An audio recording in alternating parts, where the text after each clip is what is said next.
क्या आपने कभी सोचा कि यस्सू ने खास तौर पर बच्चों के फरिश्तों का जिक्र क्यों किया?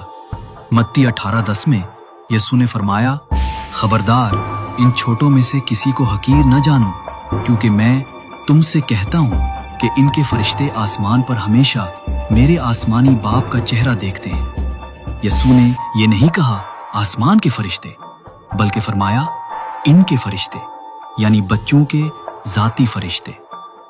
इसका मतलब है कि बच्चे हमेशा आसमान की निगरानी में होते हैं। क्यों? क्योंकि बच्चे खुदा के लिए कीमती हैं, नर्म, मासूम, दुनिया के लिए अक्सर नजरअंदाज किए जाने वाले, मगर आसमान के लिए कभी नहीं। खुदा उनके लिए अपने फरिश्ते मुकर्रर करता है, ऐसे फरिश्ते जो न सोते हैं, न छोड़ते हैं, न नाकाम होते हैं। वो दिन रात बच्चों की हिफाजत करते हैं। यस्सू ने खबरदार किया, इन्हें हकीर ना जानो, इन्हें नुकसान ना पहुंचाओ, इन्हें मत भूलो, क्योंकि जिन्हें दुनिया सबसे कमतर समझती है वो आसमानी अदालत के खास मुहाफिजों के सपर्द होते हैं। अगर आप यकीन रखते हैं कि खुदा आज भी मासूमों की हिफाजत करता है तो आमीन।